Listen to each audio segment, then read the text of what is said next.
This is a Polaris 900 Ranger engine, and we're going to take a stab at rebuilding this thing. So a little story, it came out of this Crew Ranger. This thing's only got 1,700 miles on it.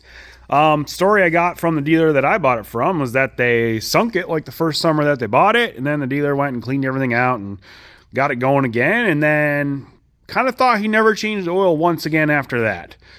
So I have not heard the thing run. Was told it was just knocking like crazy. Not locked up or anything, but making lots of noise. So we're going to pull this thing apart. So I've done a lot of like 570 motors, Polaris motors, the 800s, the 500s and stuff. And a lot of times on these 900s, especially if it's a customer machine or something like that, I'll just, get a remanufactured one with a good warranty and stuff. But this is one that I'm buying to sell. So just for profit margin's sake, I decided let's rebuild this one. So we're going to start on this top end. Probably going to pull this valve cover off and start pulling this top end down. And we're going to see what exactly is wrong with this motor. If it's a rod that's knocking or what exactly. So let's tear into it. Valve cover is held on by 4 Torx head screws right there. Loosen those up. And we've got our cam chains. Cam chain and camshafts and stuff, intake and exhaust ones there, and that all looks normal on this thing. Chain is nice and tight. Sometimes I see these chains will stretch and slip and timing goes off, and they can do funny things that way too. But so we're gonna take these little 8mm head bolts all the way around. We'll pull the camshafts off, loosen up this cam chain tensioner here so that we can get that chain loose and camshafts out, and then probably work on pulling this head off next. On this one, this has the hydraulic style cam chain tensioner, so this just screws out. Some of the newer style ones will have kind of your more typical ratcheting mechanical tensioners and stuff, where these are an auto adjusting hydraulic one. These are kind of known to do, fail and make noise and stuff with the cam chain as well. I've got all of those bolts loose there, so once we get our chain loosened here, so see, this is basically spring loaded and it pumps hydraulic oil down into there and tensions this. So that's how those work. So our chain is loose now, so we should be able to pull all these valve covers off and everything and get the cam chain or the camshafts out of here. Got our camshafts out. Everything looks perfectly fine on these, as well as the covers and stuff there. So to pull this head out, basically we got 6 bolts. 1, 2, 3, 4, 5, 6 right there. And then 2 little side ones here. And then this head's going to come off. And then we'll be able to see the pistons and be able to feel that crankshaft and see if got some rod knock going on or something funny down there. Everything's loose on the head now, so we'll pull it up here. Well, there's our pistons, which nothing looks out of the norm yet. Nothing broken on the pistons or anything. Head looks normal as of right now, so we'll pull this cylinder off next. Really, there's nothing holding that on as far as bolts. I kind of need to take this coolant housing off here, a couple 8mm head bolts, that's free, or just unhook this tube there, and then the cylinder will come off, and then a little better access down to the crankshaft and everything. With that cover off there, we can start sliding this cylinder up, so it's starting to move here.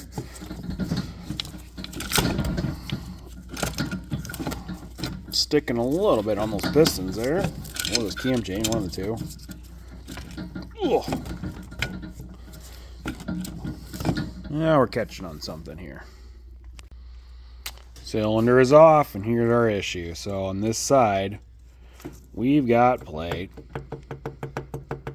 Basically, rod bearing shot on it, so that's what's knocking.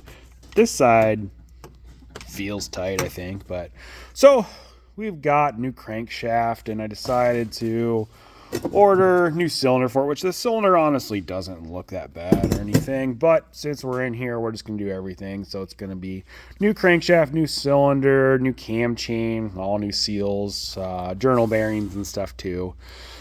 So we're gonna keep tearing this down here. So let's see here. Basically, this case does split at the bottom. There's also an oil pan on the bottom side that's gonna come off as well.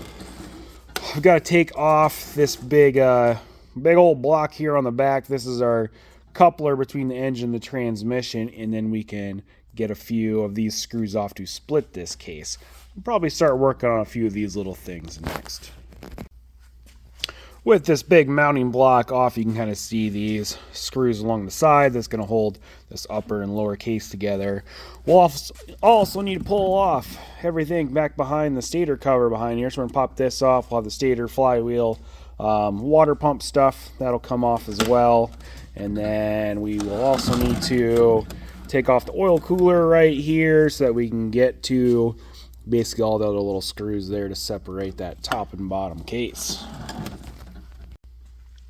This is what it looks like behind the stator cover. So zipped all those screws off there. The stator slides off. So here we've got our flywheel, reduction gears for the starter, as well as counterbalancer gear back behind there and stuff.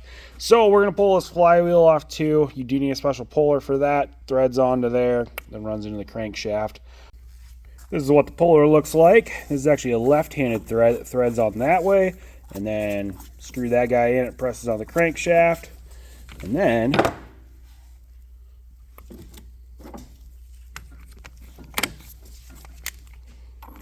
hit it with the impact.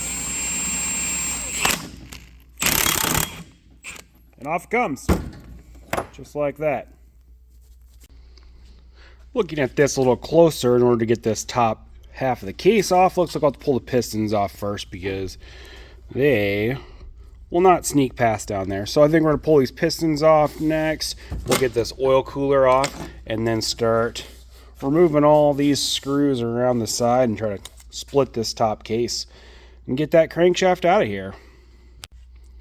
I take back what I just said. So looking at this closer, especially for reassembly purposes, I was thinking about how these pistons and stuff are supposed to go back in there with the cylinder.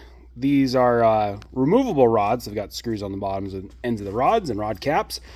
Looks like what we need to do is actually flip this over. There's basically an oil pan on the bottom side. We're going to pop that off. We'll remove the caps on the rods and then take the whole rod and piston out. So that's the way we need to reassemble this, is when we put this case back together, put the cylinder, drop the pistons down from the top side, and then go up from the bottom side and reinstall the rod caps. So we're going to flip this thing over and pull the bottom pan off of it and pull some rods that way. This oil pan was held on with a bunch of 8mm head screws, and then there was 3 a little bit bigger 13mm head ones. So this oil pan is loose now. Ooh. And that is some serious sludge down in there, which I think that was the killer on this thing, was just purely lack of oil changes. Like I said, it only had like 1,700 miles on it. Once again, changing direction here. So it looks like I can't get those rods removed from the bottom end here. So basically looks like these are our main cap screws for the crankshaft itself, but we've got way too much stuff in the way to reach up in there to remove those rod end cap screws. So we're going to take the top half off of it first again. I'm learning as we go here. So pulled all of these little screws here basically for the top half of this case, but also on the bottom side, these bolts there do extend all the way up into the upper half of the case. So we'll have to pull those out. Looks like there's 6 or 8 of them or so. And then I think this top half of the crankcase will split apart and then get this crankshaft out of here.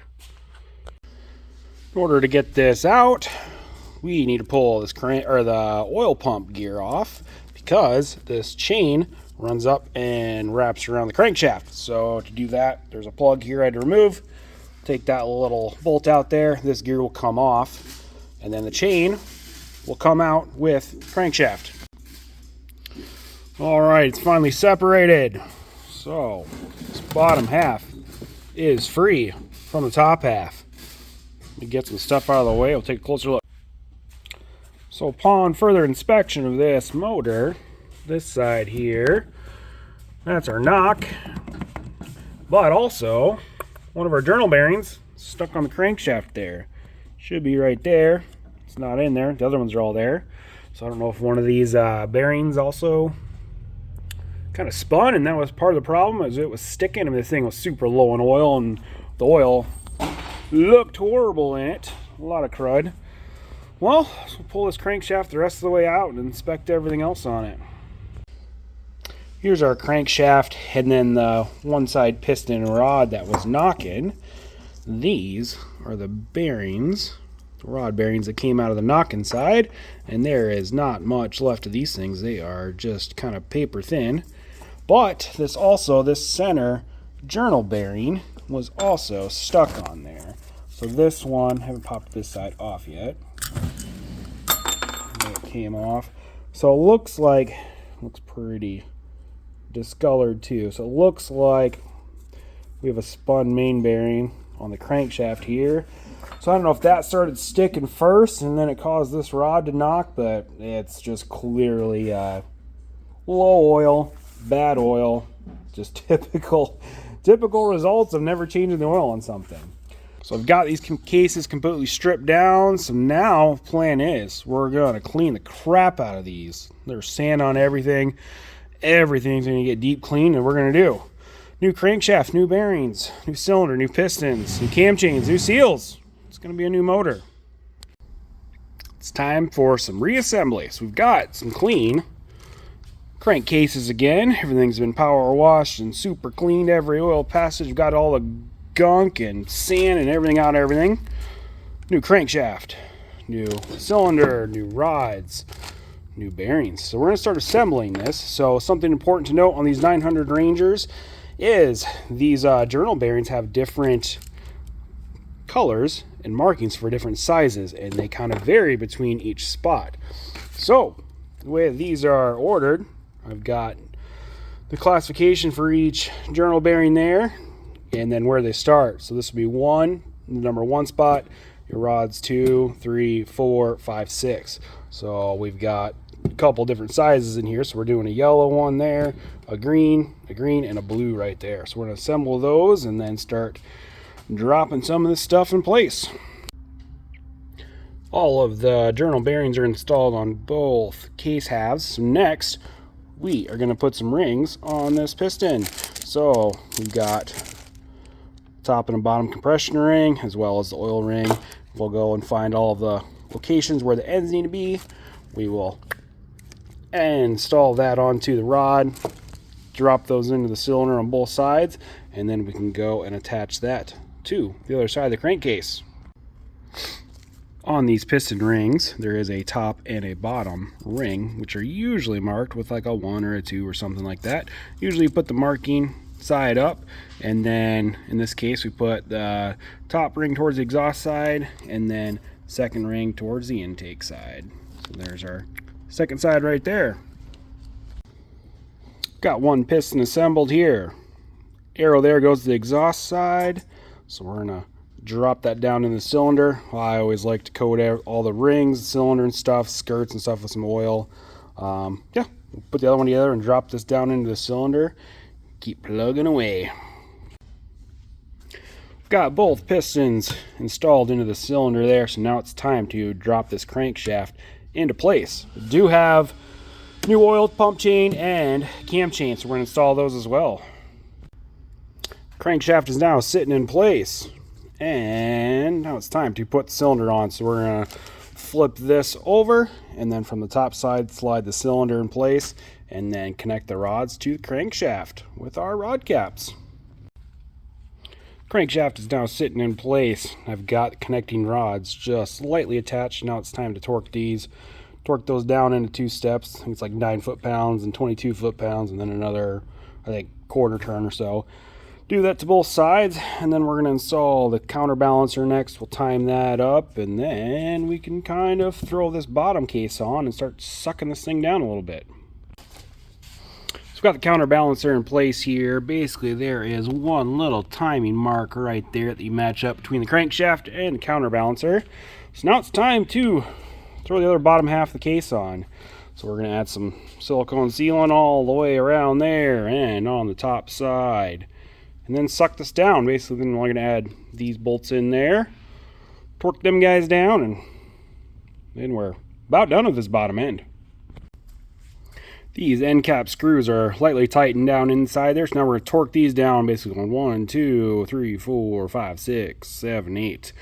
These have a similar two-step process of torques and another 90 degrees. We'll torque all that stuff down, and then can do this oil pump and everything back in there and this bottom oil pan. I've gone and installed the rest of the crankcase bolts on the other side there.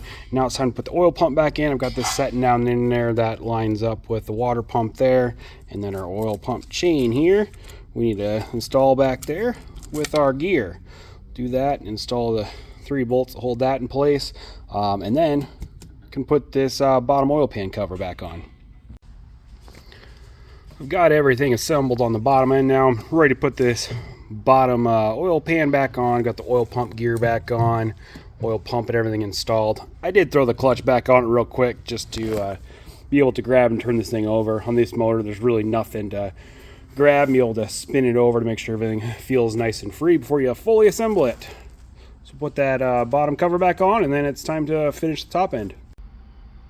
So I've just finished installing a few more things. We put the oil cooler back on, this coolant housing there, as well as the dipstick housing and crank vent. I've got my cam chain guides in. So next we're going to put flywheel and the starter mechanism all that put back together so that we can rotate this engine over and start timing this thing. We'll get it to the top dead center, and then we'll put our head gasket down and head on, torque that down, and then install some camshafts. So we've got the flywheel installed as well as the starter reduction gears. So on the flywheel here, that little tick mark right there, that's our timing mark. It lines up with that casting there, as well as on flywheel or the stator housing right there. If you take the crank position sensor out, that timing mark will also line up perfectly in the center of that hole. So that's what we're going to use to find our timing. So we're at top dead center on this cylinder. So now we're going to put our head gasket on, drop the head back on, torque that down, and then we can start installing some cams. So I've got my head all torqued down on here. I'm going to start to install the cams. So on these 900 engines, the way these cylinders are is when you're at your timing position, one of these cams is actually compressing down the valves on the intake side. So timing marks on these, basically you got your little tick mark there lined up with that, and then the cams are actually identical between the intake and the exhaust, and then you time off an intake mark and an exhaust mark on each one. You have those level with the head. So the exhaust cam's the easy one. The intake one, we got lined up here, like I said, it's trying to push down these valves. So on the back side of the cam, these 2 flat slots, they do make like a specialty tool that holds those together. Or if you basically just take a plate of the right size, this will keep those cams from rotating, and then you can put the caps back on, squish those down, and it'll keep the cams from rotating. Otherwise, if you don't have that plate back there, when you go to suck these down just from the valves, this cam will naturally want to turn and then pop out of place. So we'll get these things timed and sucked down, and then we're almost done with this thing. Got our cams in place now. You can see we've got our intake mark and exhaust marks are basically level with the head. They're never perfectly level, and our timing tick right there is lined up there. Got all the caps torqued down and stuff too, so really we just need to throw our flywheel cover back on and valve cover back on, and it's pretty much done, ready to drop back in the engine. So I'll probably hook the starter back up, just jump that on its source, just crank it over a bunch, gonna fill this up with oil and just kind of get it primed and cycling with oil and stuff too, and should be ready to fire up. We've got a complete motor again. So I just took my jump pack up and cranked it over a few times, and then realized I forgot to put an oil filter on it. It was pumping oil. So it's a good sign. Oil pump works, does pump oil. But yeah, we're ready to drop this thing back into the Ranger and see if it'll run. So I've got the engine put back in here, but I did make a mistake. So when I was putting this together, timing it, I stated that the camshafts and stuff were identical, which this outer gear is identical between the two, but there is a marking right there on both sides. So there is an intake and an exhaust cam, which I had that right, but what I did screw up on was down in our timing tick down here, I was going off the little arrow. That's not actually what we should have been using. There's actually a little straight line. That's the true top dead center to use on the 900s. I believe on the 5.7s we go off the little arrow. So I put it together, try to start it up, had 0 compression. So I just retimed it off the correct mark down there. We've got compression, so hopefully it'll start this time. Alrighty, just like that, back in there, runs, sounds great. Now it's time to get this thing cleaned up and post it for sale. And I'll follow along for the next build or whatever else I get into.